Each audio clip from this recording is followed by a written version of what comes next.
বন্ধুসকল আপুনি এতিয়াও ফোন কল ৰিচিভ কৰিবলৈ পুৰণা স্লাইড সিস্টেম ইউজ কৰি আছে নেকি? আজি মই দেখুৱাম এটা নতুন স্মাৰ্ট টেকনিক যিটো ব্যৱহাৰ কৰিলে আপুনি একেবাৰে ডিফাৰেন্স এক্সপিৰিয়েন্স পাব।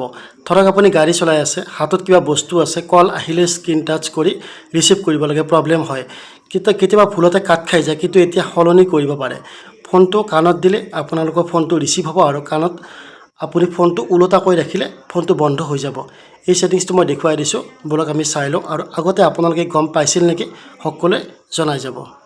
প্ৰথমতে আপোনালোকে আপোনালোকৰ মোবাইলৰ সেটিংলৈকে আহিব লাগিব। সেটিংৰ ওপৰত আপোনালোকে সাৰ্চ কৰিব জেষ্টাৰ এণ্ড মোশন বুলি সাৰ্চ কৰি ল'ব। সাৰ্চ কৰাৰ পিছতে আপোনালোকে তলত আহিব, তলত আহি দেখিব আপোনাৰ জেষ্টাৰ এণ্ড মোশন। ইয়াতে আপোনালোকে ক্লিক কৰি সোমাই আহিব। ক্লিক কৰি সোমাই আহি তলৰ পিনে আহিব।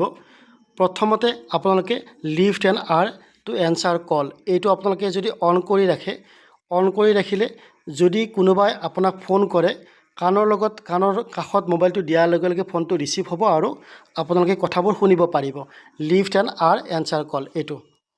তাৰপিছত নেক্সট সেটিংটো হৈছে আপোনালোকে ফ্লিপ এণ্ড মিউট ইনকামিং কল। এইটো যদি আপোনালোকে সেটিংটো ফ্লিপ এণ্ড মিউট ইনকামিং কল যদি আপোনালোকে সেটিংসটো কৰি ৰাখে, তেতিয়াহ'লে যদি আপুনি ভাবিছে যে মই এই কলটো মই ৰিচিভ নকৰোঁ, তেতিয়া আপোনালোকে মোবাইলটো ওলোটাই ৰাখি দিব।